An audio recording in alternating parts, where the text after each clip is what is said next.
Welcome, everybody. My name is Charles Stanhope. I'm a member of the board here and have been proudly for maybe far too many years.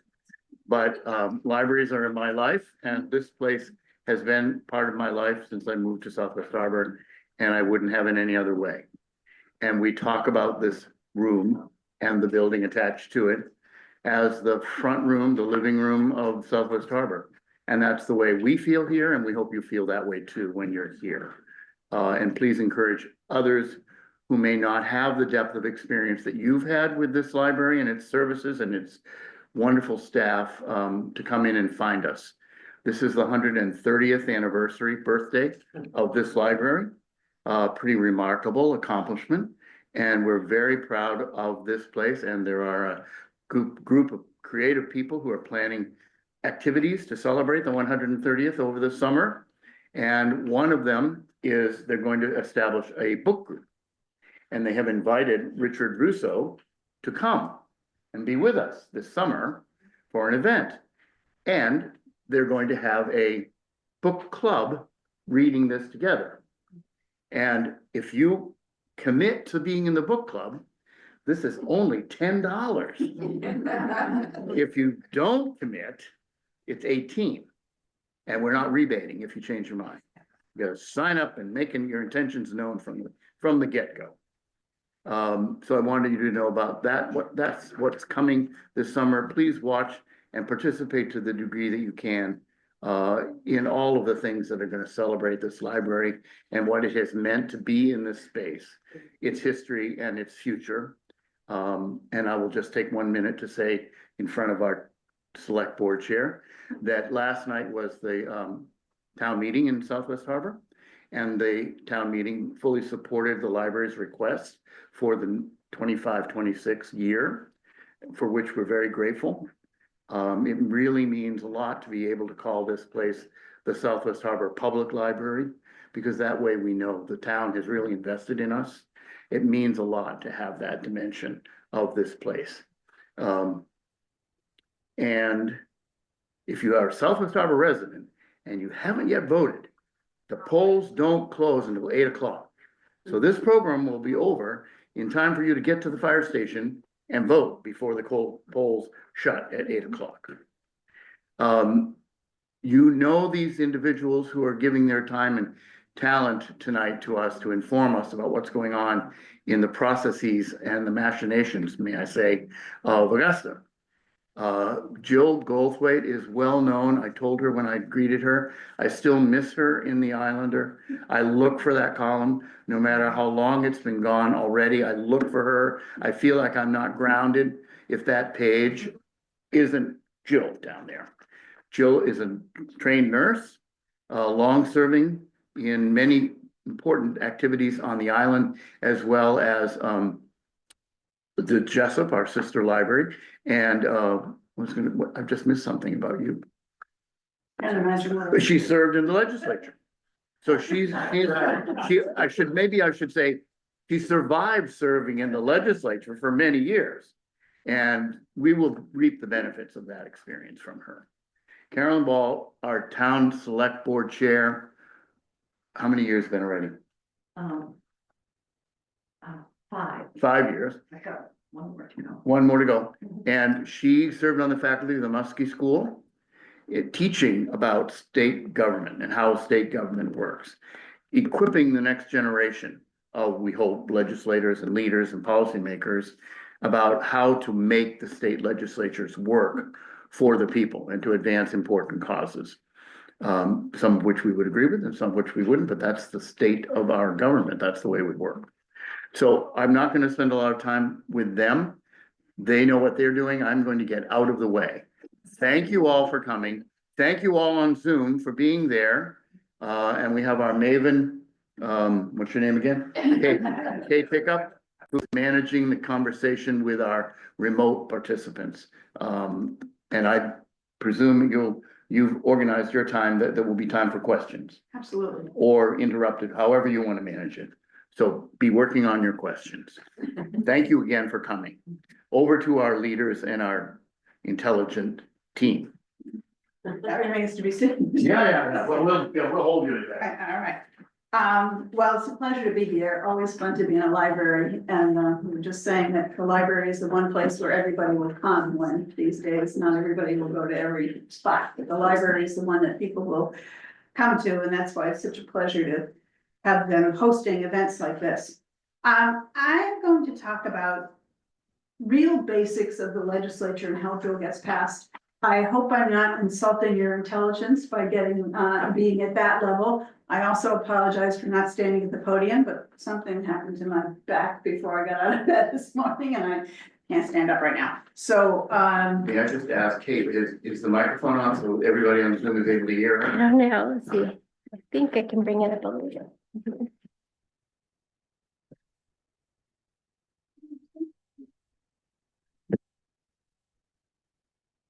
Can hear it on speaker, so we know it's on. we did do it. Thanks. Thank you, I'm sorry to lie. That's better? Yeah, Okay. Yeah. All righty, so please don't hesitate to interrupt with questions. You're not interrupting. It's important that there's no sense in doing this if I'm not making myself clear. So if you have a question, feel free to just shout it out. So the legislature in Maine, as it is in 49 of the 50 states, is a bicameral legislature, two houses or bodies or chambers. All of those words are used to refer to them. Nebraska is the only state in the US with a unicameral legislation, which kind of appeals to me. So maybe we should think about that. The Senate, we like to call ourselves the upper body in the Senate just because it irritates the members of the House. But that is actually a phrase used to describe the Maine Senate and probably others as well. Can be anywhere from 31 to 35 members. We have been at 35 members for beyond my living memory, but there is some latitude there. Candidate must become 25 years old by the day the term starts. So you could be running when you're 24, as long as you're 25 by the first day of the term. You have to be a US citizen for 5 years, resident of Maine for 1 year, and a resident of the district that you are going to serve for 3 months, and that's all prior to the first day of the term. The House is all the same, except you can be 21 prior to the start of the term, rather than 25. The entire legislature is elected every 2 years at the November election. Everybody's out, the whole thing is reelected. And the terms are 2 years, and term limits in Maine are 4 terms each, so an 8-year term limit. So we will have an election in November 2026 that elects our entire legislature again. The current population of a Senate district is about 39,000 people, House district about 9,000, and we have a reapportionment process every 10 years in Maine. There's a reapportionment commission. If they manage to do that and it's accepted by the legislature, that's great. I think it's getting a little more common that there is not agreement in the legislature and then a court has to take over for the apportionment. But there is a process and we should be grown-ups about it and be able to do it ourselves. Every legislature has a number. The current legislature is the 132nd. So every 2 years, and we'll have 133rd, 134th. And each legislature lasts for 2 years, a first regular session and a second regular session. The first session convenes the first Wednesday in December of the election year and adjourns by the third Wednesday in June. The second session convenes the first Wednesday after the first Tuesday in January in the subsequent even numbered year, and they must adjourn by the third Wednesday in April. So the first year is a longer session, the second year is a bit of a shorter session. And that is partly because in the second year, only budget bills and emergency bills can be submitted. Now, what constitutes an emergency? Well, it may be different if you're in the majority as to what's an emergency. So there are ways you can put pressure on to try to get a bill in, but basically only those 2 kinds of bills. So there are a lot fewer in number. Theoretically, they should be able to get done and get out of there by the third Wednesday in April. Special sessions can be called by the governor or by leadership. They must be voted in, by 2/3 of each party in the House and the Senate to have a special session. They are usually because of some unanticipated situation that is a genuine emergency that only the legislature can deal with. Sometimes there are more political reasons, the biggest one being this. Any bill it takes effect after 90 days after passage. So you must pass a budget 90 days before the start of the fiscal year, or pass it as an emergency, and then it will take effect the day after you pass it. But in order to pass it as emergency, you gotta get a 2/3 vote. So this has been much in the news lately because the Senate has passed majority budgets, and they've passed them and then adjourn the next day. And that starts that 90-day meter running. Then they go back in special session because they haven't done all the other work. They haven't finished all the bills and all. So pass a budget, adjourn, immediately go into special session. This is wildly resisted by the minority. It's not fair, it's mean, but it's happening more often. And it's a symbol of the difficulty in getting a majority of both parties to support a budget. And the need, as I say, to get that done in that 90 days before a budget is a bill like any other bill. It's a massive hundreds of pages bill, but it's still a bill just like any other bill. So it's got to go by the same rules. Okay.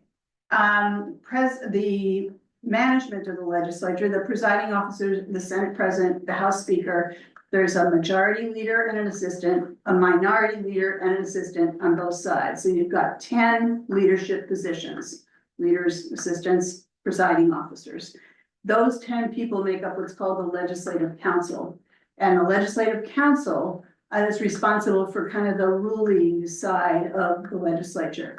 In addition to the council, there are Senate rules, there are House rules, and there are joint rules. And all those have to be passed by the bodies at the beginning of a session. And they regulate everything from what you can call a colleague when you're speaking on the floor. I can't say, well, Charles said, no, I have to say representative from Hancock County, Representative Stanhope. You have to use the county name. You have to use the title. You cannot refer to the governor by name. You have to say the chief executive. You can't refer to members of the other body. You have to say the representative, but you can't say the name. So all of these rules that when you go in as a freshman, you're completely blindsided by. And yet I did learn that they serve a purpose, and that purpose is it promotes civility. It kind of keeps a lid on the temperature rising if you're required to use this formal language. And believe me, I can't speak to what's going on in our nation's capital, but if I did some of the things that are happening in the chambers there, the chamber staff would take me out of that chamber. I would not be in there anymore. They're quite strict about that discipline. And therefore, the sessions usually run quite smoothly. What happens afterwards in the back room may be different, but what happens in the chamber is generally in strict observation of all of those rules.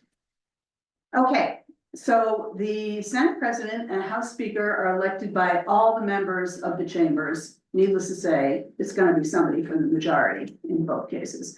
Then the caucuses, the party groups in each body elect the leadership of that.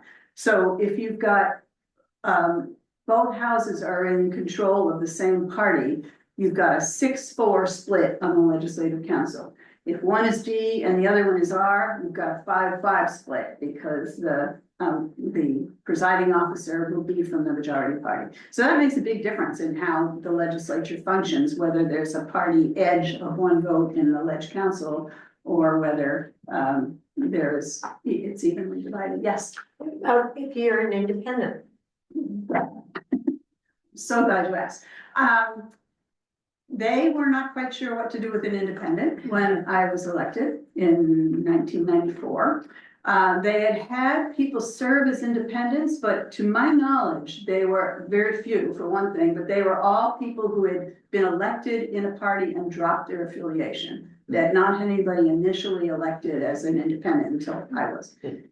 Happened to be the same year that a man named Angus King was elected governor. And I must say that Governor King was kind enough to kind of have a wing over me. There was no place to put my coat. There was no place for me to make a phone call. And really not because of mean spiritedness, but they just didn't have to deal with it. So they didn't know what to do with me. I will say that the Republicans were in the majority at that time. They were as kind and considerate as they could be. The Senate president offered me a staffer from his office, which I appreciated, though I didn't accept it. But they made sure that I did have a locker and a place to put my thing. And probably the most important thing was he asked me to take on the responsibilities of being the chair of the Marine Resources Committee. Being a committee chair gets you kind of a lot of perks. And although I didn't have the title of chair, I was the de facto chair because the Senate president doesn't usually preside over a committee. So that gave me a room. Now I had all kinds of room to put my coat, and I had a phone, and I had a desk, and that was absolutely wonderful. I had a little bit of a like, okay, so I'm gonna do the work, but I'm not gonna have the title. But I thought the bigger issue here is I got a lot of space right here, room to work and all that. So that's how they resolved it. On the House side, they have had years when they've had 6 or 8 independents in the past decade. They now have an office, so they have that kind of, they still, I mean, I don't think there's been an independent, one since me. And it's still on whoever it is, the majority party figures out what they're gonna do with this renegade human. Okay, good question, thank you for that. The council, so bills. Every bill submitted needs a legislative sponsor, whether it comes from a legislator, whether it comes from the governor, whether it comes from the department. Every bill needs a legislator to sponsor it. So often when it's coming from a department, like they're going to change lobster fishing regulations, the 2 co-chairs of the Marine Resources Committee will agree to sponsor that as a courtesy to the department. We may not even agree with the bill, and sometimes it gets awkward if your name's on a bill and you don't like the bill, but most people understand that you're doing that, so because that's the only way the department can get a bill in for discussion. So in the first regular session, as I said, anything can go in as long as it's before deadline, which is called cloture, which this year was January 10th. So early in the session, because somebody's got to write and print all those, the bills have to be in. And then if it's after deadline, then you have to go to Leg Council and beg them to let a bill in. Sometimes they do, sometimes they don't. In the second year, as I said, only budget bills and emergency legislation that can flux, but basically it keeps the numbers quite a lot lower than in the first year. So a legislator identifies a bill proposal. We are going to have a state skunk, and it's going to be the Hocus Pocus Magnus skunk is going to be our state skunk in Maine. So you put the bill in, you tell the revisor's office what you are trying to accomplish, to the extent, says the rule, that they are able to draft a bill, put it into the correct language, find where it belongs in state statute, and eventually a bill is printed and it has an LD, legislative document number. That's the identifying number for that bill, for that session. No other bill has that same number. And when it comes out in print on the floor, there is an assumed committee of reference. There are something like, right now, I think there are 17 standing committees: education, health, business, forestry, farming, those kinds of issue related committees. So a bill will get referred to a committee of jurisdiction according to the subject matter. Once in a while, there will be a referencing fight where people will disagree about where it's going or what, but for the most part, that it's a suggested reference, and that's the way it goes through. So it comes up in the calendar, it gets referred to the committee, and then the committee has the possession of the bill. And this is a curious fact. The bill is an actual physical one copy of the bill. And it's in a kind of a hard, old, broken down cardboard jacket, but it is the bill. And that bill is in possession of wherever it is. So if it's physically in the house, the bill's in possession of the House. It has to be walked down to the committee for it to be physically in the committee. So just, we are so used to sending stuff around by email these days, but that doesn't happen with bills. So the bill goes to the committee schedules a public hearing. The hearing requires 2 weeks' notice, which is really like a week and a half. It can be before because of the way they count the weekends, but schedules the bill. And at the very tail end, sometimes that notice period can get waived. I don't support that idea, but it happens. But for the most part, you get 2 weeks' notice, and then a public hearing is held. Anybody can testify. If you are interested in working for or against a bill, that is the most important time to intervene. There are all kinds of rules about how you testify when. Fortunately, now it's gotten easier. You can testify in person online by Zoom. You can send written testimony, but you must have it in by a certain hour of a certain day. So you've got to make sure you check out the rules, and you can go to Maine, submit testimony, and it'll clearly lay out all the requirements. So you go, you testify. The other way, well, I'll go back to that later about other ways to work the bill. So you go to the public hearing, you say your piece, the committee asks you questions if they care to. Some meetings last a few minutes, hearings do, and some of them last like hours and hours and hours. And then when the hearing is closed, the bill goes into what's called work session. That is when the committee takes everything they've heard from everybody who's come to testify. They may have asked staff to check out how this is done in other states or get background information on the costs. And then they put all that information together and discuss the bill. And sometimes there's one work session, sometimes there are two, sometimes there are 4 or 5. But at some point, the committee then votes on that bill. Best shot at passage on the floor is a unanimous OTP, ought to pass. Often bills are OTP-A, ought to pass as amended. That means the committee decided to make some changes in the text of the bill for whatever reason, their party preference, for clarity, whatever. But relatively few bills go through unamended. There's almost always the committee wants to mess with. So many of them are ought to pass amended. Then there's the dreaded ONTP, ought not to pass. ONTPU, ought not to pass. Unanimous is the only way a bill can be killed in committee. It's a unanimous vote. Our committees are bipartisan, 3 senators, 10 House members, both parties, all in one room on every committee. So if a bill doesn't get any votes from either side, it is not going anywhere on the floor. However, sponsors of a bill will beg and offer up their vehicles and their livelihoods and everything else for people to just give them that one vote, because they're sure if they can get it to the floor, they can argue it on the floor and win, even though 12 out of 13 people voted against it in committee. So there's a lot of horse trading that goes on at that point in the process to get that one vote so your bill doesn't die in the committee.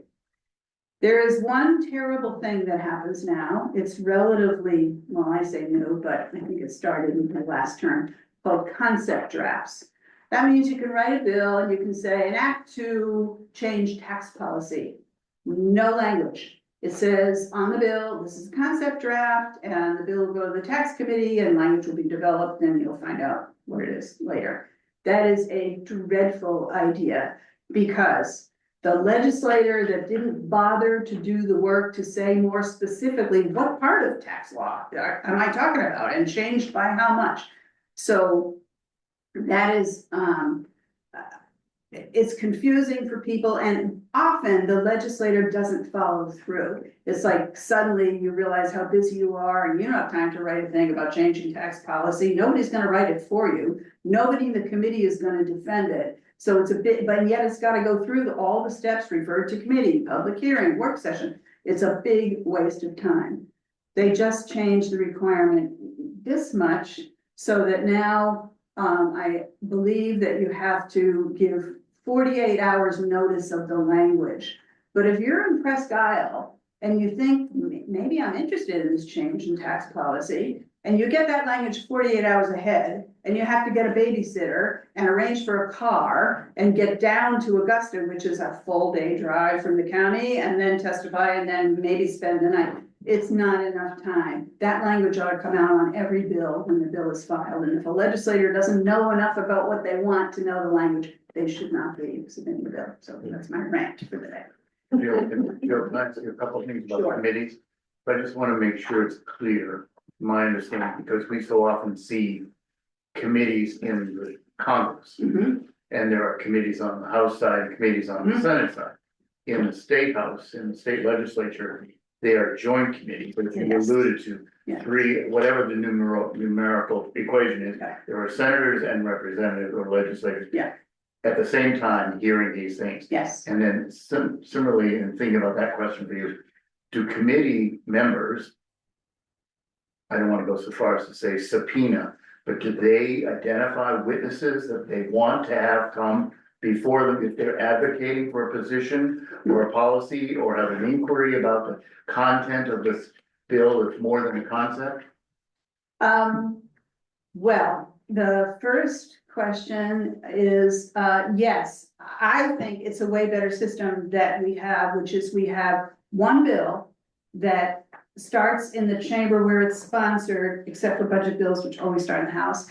And then they go to the committee and then they, sorry, I'm confusing myself. They start sponsorship wise in the House, and then they go to a single committee. And when they come out of the committee, they're reported out to the floor, ought to pass. They go to the chamber where the sponsor was Okay, and gets voted, and then it's sent to the Senate and it gets voted. If the Senate puts an amendment on, it's gotta go back to the House and have the amended vote out. And if this House amends it again after that, it's gotta go back to the Senate. But it's got to be approved finally in an identical version to be enacted. okay, And to what the feds do is they each have their own bill, and it runs in a silo on either side, and they get to the top. Then they have to have a committee of conference to try to merge two bills, which by that time can be quite different. So thanks for pointing that out, because I think that is a real advantage in the Maine legislature. And you also you get to know some of your colleagues in the House, because, you spend most of your time in your own chamber and other statements or online, are all the committees, I know they're all there, but is their portfolio described so that you know Yes. that this committee is responsible for maritime affairs? yes. This committee is responsible for health issues. Yeah, if you look up Maine legislature committees, it'll give you the exact description of the policy area for that committee, the membership and all that. Okay. So, yeah.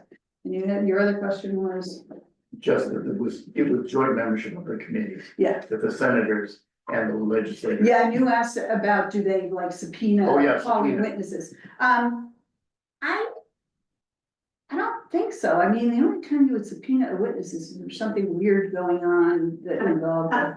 Yeah, I don't think he means subpoena, he means people who want to testify and then lies. Well, Well, but also, for instance, all of the work that's been done on the children's issues, and it became a cause célèbre for a certain number. yeah, And were there individuals responsible for those programs? Were they in effect invited or demanded to come and give testimony in response to the queries of the committee, or did it just happen? yeah. In my experience, it mostly just happened. Okay, If a legislator really wanted a particular department represented there, they could request that. okay, And I don't know that would ever be denied. okay, And if you thought somebody would be a great witness for your bill, as a sponsor, you ought to be saying, could you come Right. and testify? Yeah. But I think it's mostly informal. I think it's rarely that people are kind of summoned by the committee. It happens kind of behind my the words scenes. even then were stronger than I really intended it to be. Okay.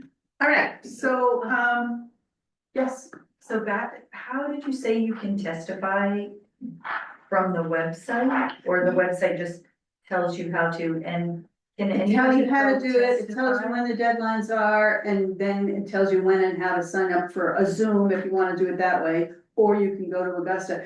If you can do it, you really should do. It's quite an experience. And it always kind of touched me that people would get so nervous doing it. Because I didn't really think that I rated that much anxiety for anybody. However, the committees are almost invariably kind, polite, helpful and all that. And it's, if you've not been to the State House, it's an awesome feeling to walk up the steps that Joshua Chamberlain, you know, the grooves and the steps, he helped make those grooves. Yeah. You know, it's just really quite wonderful.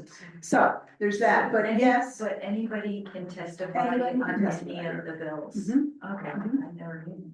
Yeah, and you testify for, against, or neither for nor against. And a lot of times the departments, they're not gonna take a political position, but they'll say we're testifying either for or against. But you should know that we will have to, you know, do this and that will cost money, or this will affect this other program that we have. So they're kind of providing helpful background from their perspective. And, you know, they're the ones implementing all these things, so that helps a lot. Yeah, Can I take you back to the beginning? You Yeah. mentioned a preference, possible preference for unicameral legislature. What do you think the advantage of that is? well, it's a smaller number of legislators, presumably, and takes less time and money, not that that should be the goal of how one runs the place. But I think you would have the capacity to generate greater consensus if you were working as one body, as opposed to, you know, we're in the Senate, we think we're pretty special down there, and we do that, all we set it up the way we want it, and then these people in the House, they have some other idea, and they wanna inject that into this, and we're like, no, we can't do that. So I think there would be a better opportunity to work through to a broader consensus in a single body than in two divided bodies, even though we do get together in the committee process. But we don't in the daily running of how things happen. Tough question. Talking about numbers again, you mentioned there can be a fluctuation in the number of state senators. Mhm. How is the exact number determined? And when do the members take their oaths of office?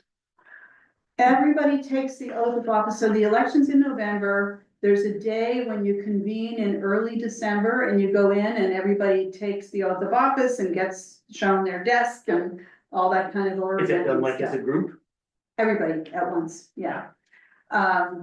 Yes, there was another piece. Awareness. How is the number determined? That's a good question, and it's been 35 for so long, I certainly never had the experience, I can't answer that. By population. But it's only, as I recall, you're saying, it's every 10 years that there's somebody looking at that. Well, that's apportionment for the number and shapes of the districts that Oh. have a certain representative. Because of the But census. the, yeah, the Senate, I think it can be 31, 33, or 35, but I don't know who does that. Yeah. We stumped the experts. Don't know. So while we're talking about like testifying in a committee, the other ways you can influence an issue at the State House is to contact legislators. Always, well, almost always start with your own legislators.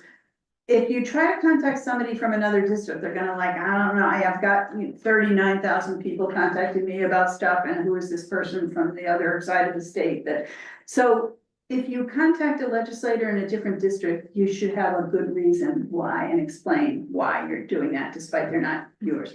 So always yours first, and then in the case of a bill, if you know anybody on the committee of jurisdiction where that hearing will be held, call them and tell them, hey, we met at the so-and-so and, I'm interested in this bill and here's my opinion, and they'll tell you to testify and you say, oh yeah, I'm doing that, but I wanted you to know. Certainly if you know a committee chair, that's helpful, somebody in the majority on the committee, so any connections you have, that's a good time to work them.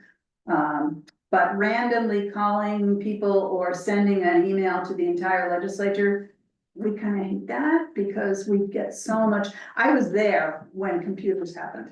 So I went from like, you wouldn't get that many contacts because it wasn't, you had to write a letter to your legislator. So it's kind of, yeah, those are probably the easiest thing to toss because somebody just blasted it out to everybody. But when you get specifically, and there's some connection, Senator, I met you at a fisheries meeting on Deer Isle, and then you start to think, okay, this person is focusing on who we are here, and that works better. And among the abilities to contact them, phone and email and Email's physical good. mail, Yeah, I mean, as a sitting elected representative, is any one of them more effective than the others? I mean, you can get bombarded with all of this stuff. you do, but, because I didn't have to do all that, the caucus routine and all, Oh. I had a lot of time, so I love doing that stuff, and I have, believe it or not, at every letter written to me when we had this massive bill about protection of whales and the impact on the fisheries. It was an astonishing hearing, it was in Ellsworth, and the fishermen went. And there's a group of them that works hard on the government side of all this, and a lot of them that feed their opinions into those guys. The fishermen went, and it was just, it gives me the shivers to this day, the conviction they had that they were the best protectors of these creatures. And one guy bagged the entire federal panel, Harvey Crowley, we call him Crowley, from down east.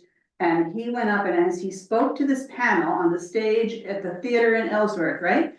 He's taking knots out of the garbage bag and laying them up, probably his little man, up on his tiptoes, laying them in front of this panel. And he's talking about, we go out and we do this and we do that. And then he steps back and he says, would one of you fellas hand me the sister knot? And they all looked down at this rope, and clearly nobody had ever heard of a sister knot. The entire audience just erupted, howling in laughter, because here these guys are talking about a breakaway rope that they're gonna make everybody change all the rope on all the boats, and they didn't know one knot from another. It was just genius. So anyway, I digress. So yes, your own legislators, members of leadership, members of the committee, those are the best approaches. I wouldn't say that I always like to talk on the phone, and this other thing is that somebody would leave me a message and I'd call them back and I'd say, hi, this is Jill, and they'd say, oh, like, it's you, the senator? I'm like, yes. And they said, I didn't think you would call me back. I said, well, then why did you call me? You're expecting aid or, So that was apparently, now everybody calls everybody back, but I didn't. What have I missed? A couple of factors, I don't know if I'm getting into Carolyn time here, a little tiny bit. Things affecting the overall performance of the legislature, whether you're in the majority or minority, obviously makes a huge difference. Make your friends before you need them. Somebody gave me that handy tip when I first got there. In a closely divided body, a very few members working as a group can move a lot of stuff back and forth, so that's a good thing. Term limits. If you get into the legislature and you're hot to be involved in leadership, you got your freshman year, you're on a committee, then you're a sophomore, and you better be trying to be the assistant leader, because by your junior term, you want to be the majority leader, and by your senior year, you want to be the presiding officer. I did not happen to be on that track, but what it means is you're on a committee for your first term. It's the guts of the process. It's the most important part of the process. And then you're not on a committee again because you're in leadership and you're too busy to be on a committee. Yeah. So your leaders are people who haven't really experienced the system over a long period of time. And that's very unfortunate because they never do catch up. They just don't get it. Sorry, but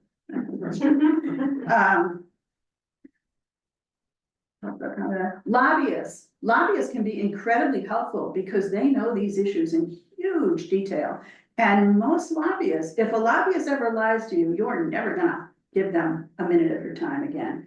So used judiciously, lobbyists can be a huge help. You can get a lot of information, the history of bill, all that stuff very quickly, rather than having to do all that research yourself. So they're not the enemy. And most of them are just people trying to, as you are as a legislator, work hard and do a good job. So How would you find out which lobbyist? Like, how would you make that contact to get that information? they're around a lot, and if they think you have an interest in a bill, they'll come to you.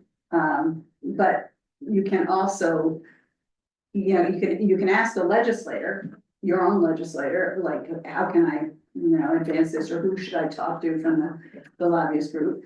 And they're all registered once they're lobbying officially.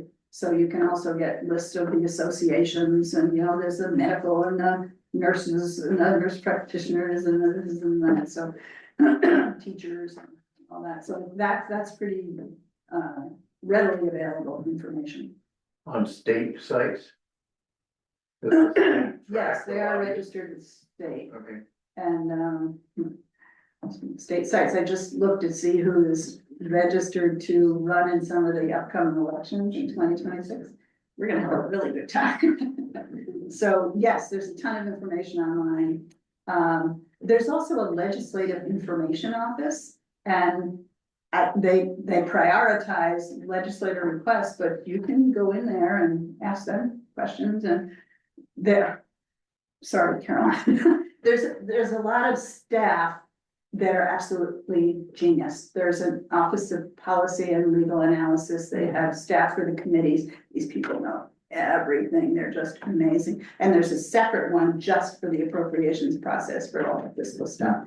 They just are wizards. It would be hard for a legislator to do anything serious without those staffers who can get you any information you need at a moment's notice. I have to stop. I don't want to, but I'm going to. Thank you. If anybody has a burning question, maybe at the end, we can tack on a few more questions. Okay. Carolyn, Okay. Here. And you're gonna show a picture. Yeah. And I've got 15 minutes. Well, while we're setting up the next little slide, I'd like to start out with a little trivia. And since we're all quite attuned to what's going on at the federal government, funding from the federal government affects the state, and of course it affects the local, and it affects our nonprofits. But about 37% of the expenditures of the state of Maine are from the federal government. That could be good, depending on your political view, or that could be bad. We receive about the same, or we use about the same as the upper New England states and Rhode Island, and Connecticut and Massachusetts do not get as much.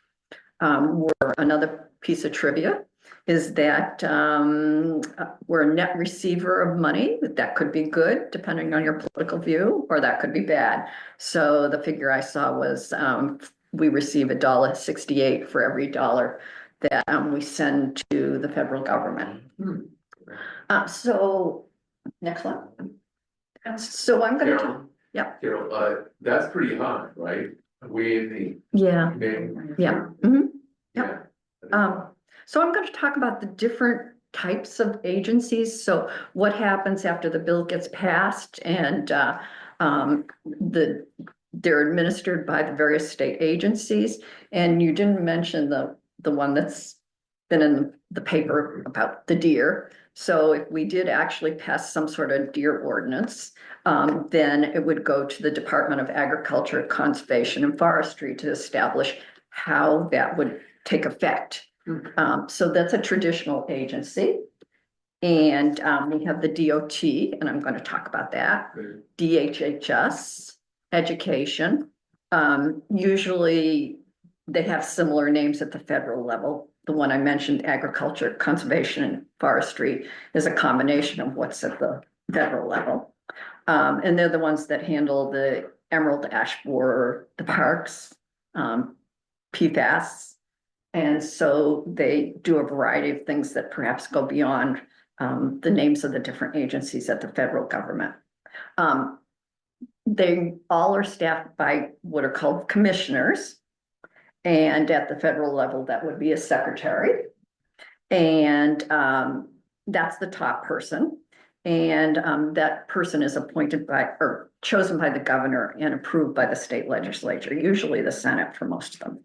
And most employees are civil service. You probably heard a little bit about civil service because you've heard about the federal government. It's probably been 10 years now that the state of Maine has moved to what's called direct hires. And so the bureaucracy used to be very difficult to get through if you wanted a state job.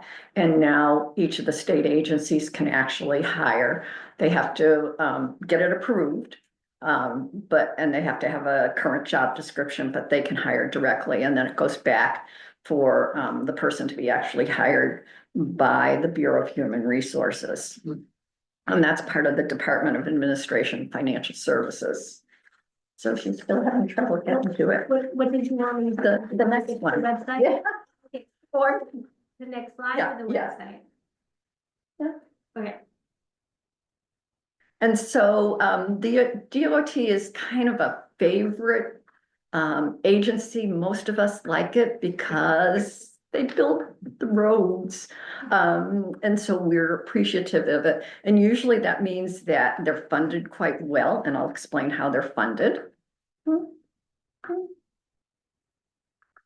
And perhaps the proudest moment in this area was the building of what I call the Verona Bridge, but its name is Penobscot Narrow Bridge. And the most frustrating part with the DOT is the problem with Seawall Road. So, they're to have rebuilt it this spring, but they didn't. Supposedly they're going to work on it in the fall. There are lots of jargon in the DOT. One of them that scared me when I first got to know the DOT was structurally deficient, and that's a bridge. Sounds pretty scary to me. But it doesn't mean that you can't use the bridge. It means that they need to ensure that they repair. So there are bridges that we go over that are called structurally deficient. And another piece of jargon, Seawall Road is not a priority because it's called a minor collector. So at this stage, the DOT has said that they will work on it this fall. Now, normally, the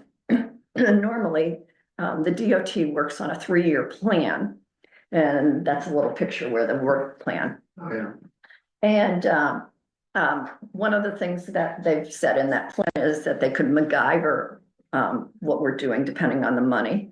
And I never watched MacGyver, but he could cobble together things. So that's the lowest level of how they might plan. And they have the higher level that they might plan. But it's all done in a 3-year plan. So they start thinking about the costs, they start thinking about the design, and then they move it forward another year, and then to the final year where they're actually going to build, and they're going to contract out with contractors. So when we say the DOT is building, they're actually contracting out to build. And so when the DOT said that they were going to build this year, I was like amazed. What happened to the 3-year plan? I expected that would, we would wait 3 years, but supposedly we're going to get it. So DOT is very easy to understand in that sense. You can look and see where your project is. Yeah. Now, I understand that one of the things that they propose going forward is sharing with federal and local. Is that unusual or is that usual? What they're talking about is that that after they build it, the maintenance will turn over to the town and to the park and to them a third. Oh, maintenance. Yeah, not maintenance. Yeah, So- not building. So if you had another massive hurricane and the road got blown out, would they pay the full freight or? would No, that's, maintenance? they're That's saying, what's referring to as maintenance. yep. And so that has held it up because the town has said that doesn't seem like it should be part of the plan because we don't perceive of the road as a minor collector. We see it as a very important road because it goes to the park, it goes. Right. So, but the official term is a minor collector, so. So we still are in some disagreement, so nothing has happened with what will happen when we start to maintain. And so the other thing that you might be thinking of, that traditionally interstate roads are 80-20, 80% federal, 20% state. And of course, we're not building interstates, so it's whatever areas they can be assessed to improve. And then they'd get 80% from the federal and 20% would be the state government. So in terms of monies, then about 48% of the projects that are built are federal money. And I looked up, this is another trivia, and I enjoy the trivia. The money we get is the federal highway fund, and that's primarily the federal gas tax. And the federal gas tax hasn't changed since 1992, and it's 18.4%. So that's a problem in terms of how we're getting funds. And the Maine DOT is getting their funds also from the gas and vehicle taxes. And that hasn't gone up since 2011 at 30 cents a gallon. I try not to look when I fill up my gas. But in any event, none of the money from the DOT for the projects comes from the general fund. So the gas tax is crucial for the projects that we have here in the state. And the more electric cars we have, what's going to happen? That's money. Yeah. And that's why I heard there's a Yeah. $250 fee possibly on electric vehicles going forward. I haven't heard that yet, but I heard that. yeah, So, I'm sure there's lots of discussion. The work plan, the 2025 work plan does not mention the fact that there would be a decline in the gas tax, and it's a concern, but it's there. And I think that's why they mentioned that there are 3 levels of how they could build, and the lowest level would be MacGyver, cobbling together things as the gas tax decreases. And there's some other funds, but largely it's the federal 48% than the state. And then, for example, projects where there's a match where a local government might put in money, for example. But it's, and the remainder would be municipal, local. Now, oh, you went ahead. Okay. Yeah, okay, Maine Department of Education. So I wanted to talk a little bit about the Department of Education because I wanted to talk more about the complexity of how the interrelationship between federal, state works, and of course, local. Well, you may know that the state funds education through the essential programs and services, which is a calculation, obviously, of the basic amount that's needed to educate every child in the state of Maine. It's not enough. And so the remainder is local government. So we just had our elections, and so we determined that we needed more.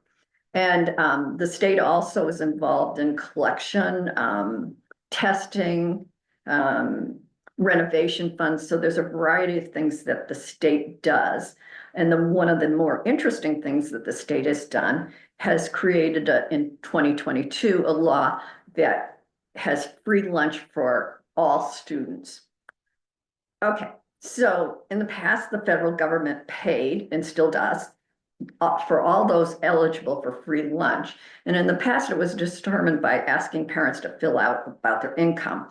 And today it's based on families that are eligible because they have SNAP, which is the food stamp program, TANF, temporary aid to needy families, or Medicaid.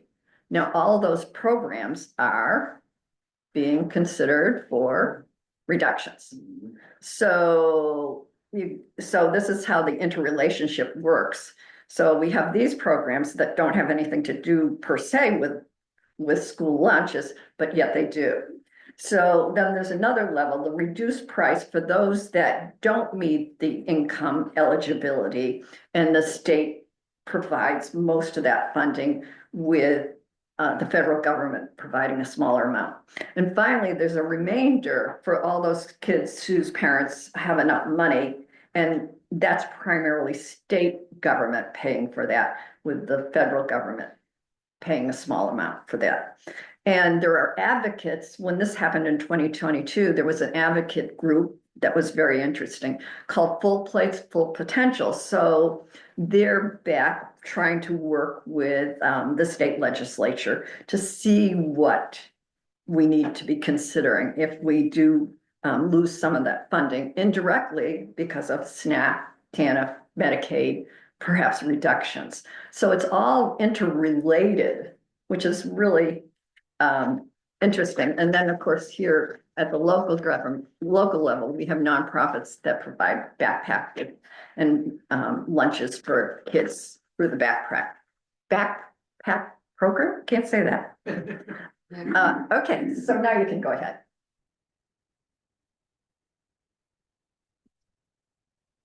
So then we have independent agencies, and these are kind of interesting.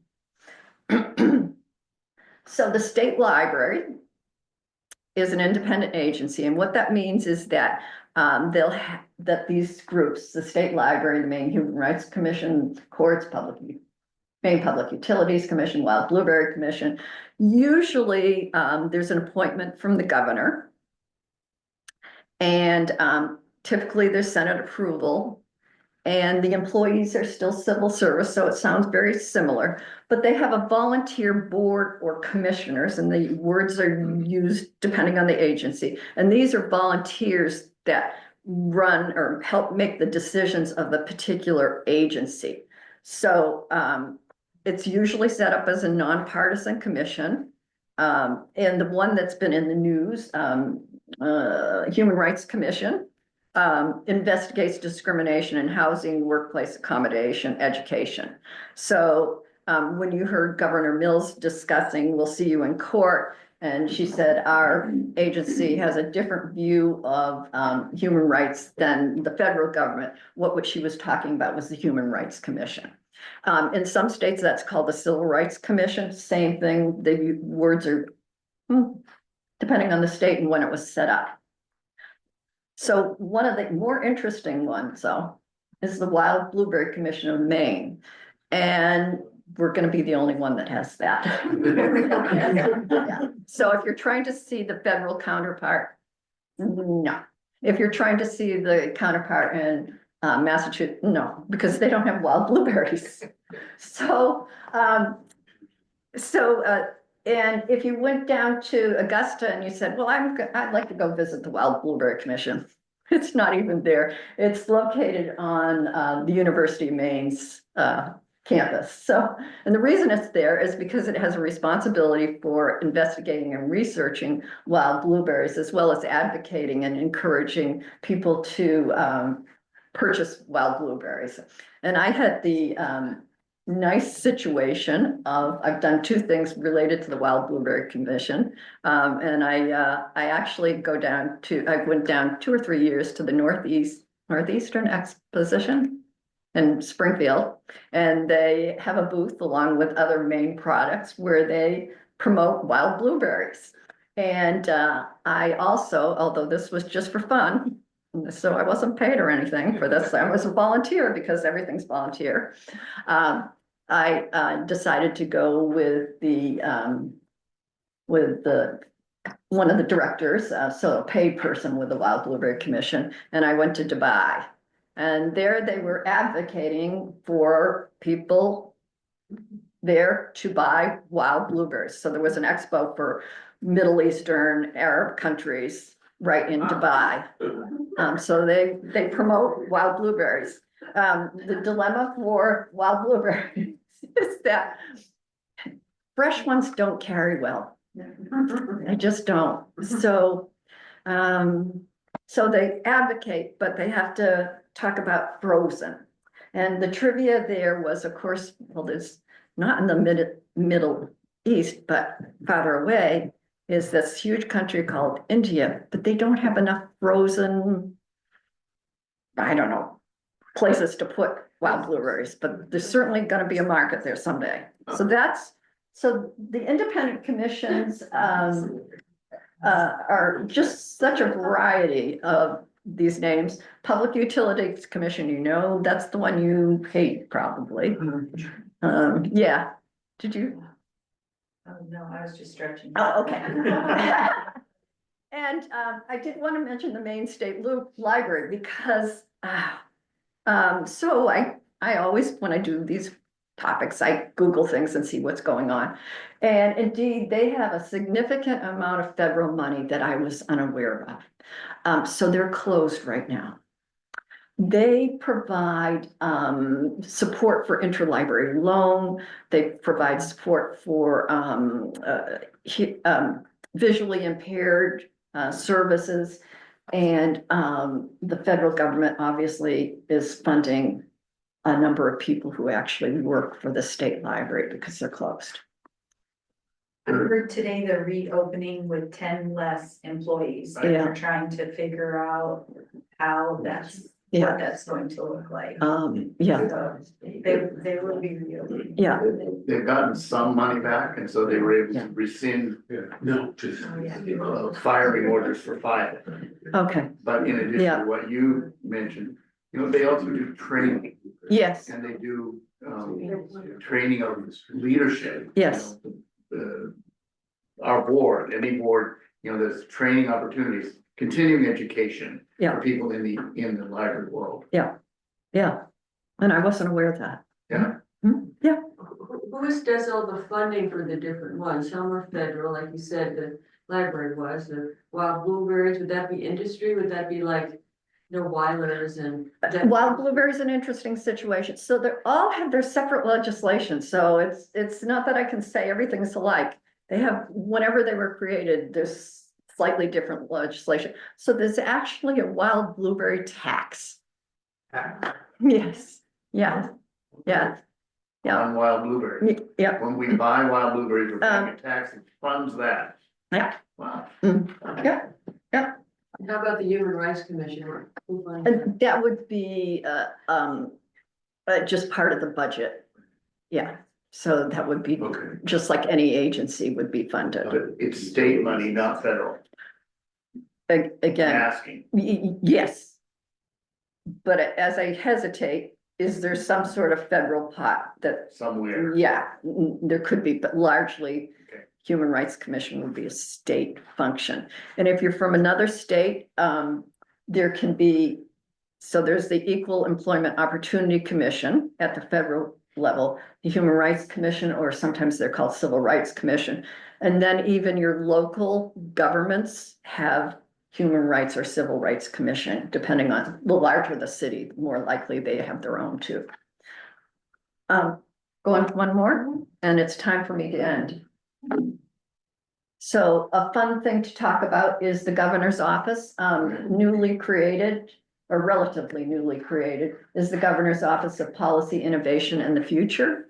And this has a variety of functions. There's a children's cabinet in there. There's a housing program in there. So there's lots of different things that the governor is interested in. So another governor might have different functions that are in there. And the one that affects Mount Desert Island is the Community Resilience Partnership, which all the different towns on Mount Desert Island joined so that we can get funding to improve our resilience.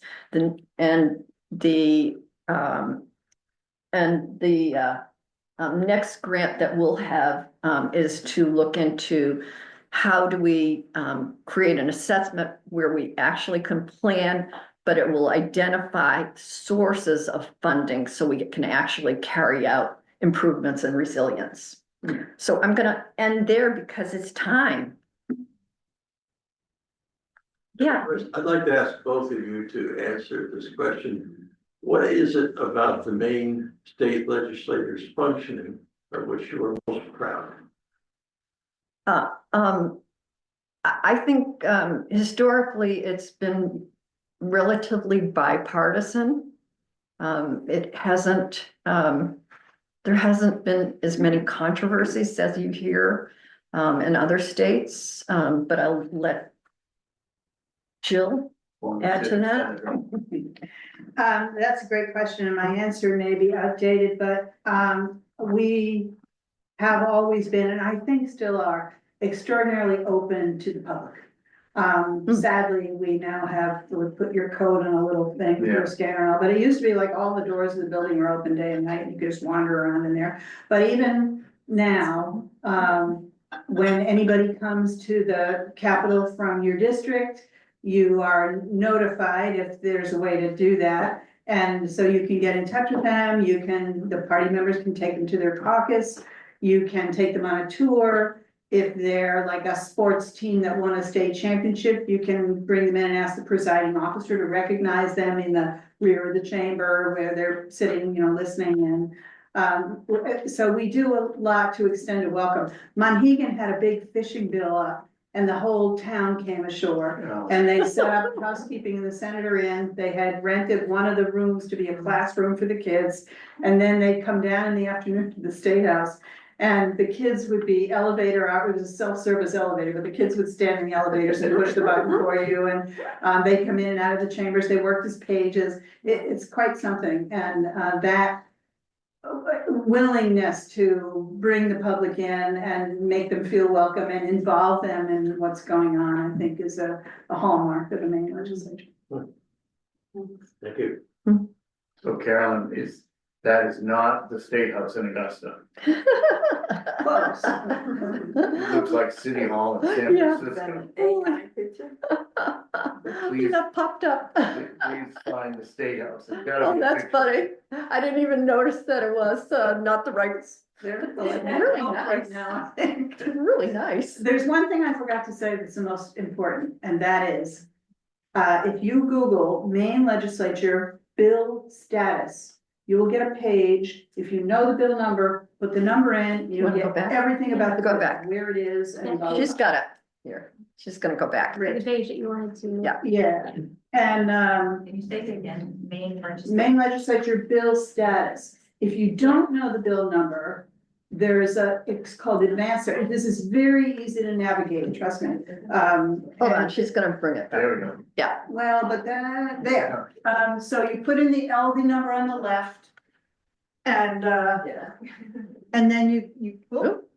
Yep. There's Bill. All right, let me get back there, sharing. That was too fast. Yeah. Yeah. okay. Yes, and then, it tells you everything about the bill, it's in the committee, when's the hearing, have they had a work session, how many work sessions, okay. If you don't know the bill number, you go over to this side and you can search by yes. sponsor, by the, so if it's a bill about schools, go to the committee assignment 1 and look at the education committee.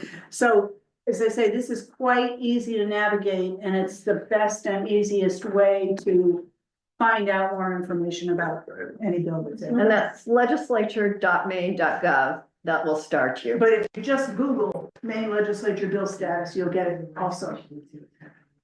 And is there, I can't imagine the answer to this question is no, but do both the House and the Senate in Augusta have a sort of corporate email presence and you can sign up for email bulletins and reports from them?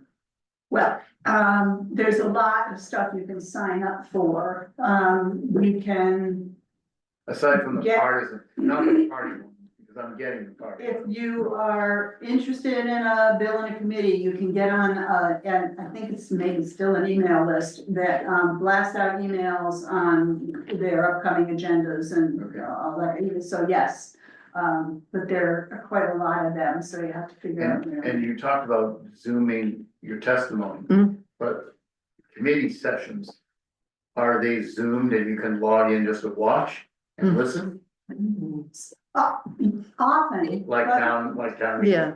Yeah. Council, But not always, I don't okay. think, I may be behind on this, but some of them you can zoom in on the sessions, the House and the Senate sessions. But I don't think every committee is on. Well, the committees are on if they're taking testimony because they're all on Zoom. Okay. The dilemma Yeah, so if they're gonna have something on Zoom, yeah, it's on. And it will say, if you go to the particular, if you went to criminal justice and public safety, it would say the time and to get on. Having experienced that, they don't necessarily start on time and you're wondering whether there's something wrong. Did I go to the right place? Well, legislative time. Yeah. A laptop meeting starts somewhere around 2:45. Well, or it could start normally, but it makes, if you're really interested, you're thinking, did I miss it? Right. And the work sessions you described, after they've taken testimony, then they huddle with themselves. Yes, they're open to the public. You can sit there and listen, but you Okay. can't speak unless Right. a member asks you But to. are those, I don't think those I are. wouldn't think so. I don't- either. I don't, But they are public, they're posted as to when they're being held, and you can go and sit there and listen, but that is for the purpose of the committee discussing the Right. bill and not more public input. And you talked about conducting a hearing in Ellsworth. How often do the committees travel around the state to take issues of concern to a region? So that if you can't get to Augusta, you can get to Ellsworth, or you can get. It's a big deal, it's complicated, it takes a lot of resources, so rarely would be the answer, but the fishing thing was a good example of, you know, a guy's on a boat in 25-degree weather for 8 hours, and you think they're gonna drive to Right. Augusta? I don't think so. Okay, I guess it's time to wrap. yeah. Our audience is going. So on behalf of all of us and those who have already departed, thank you for very much. Hopefully think of us coming back with other topics or other issues that would be beneficial to educate the voters. Well, I've done federal, state. You have done, you've done here. And nonprofit.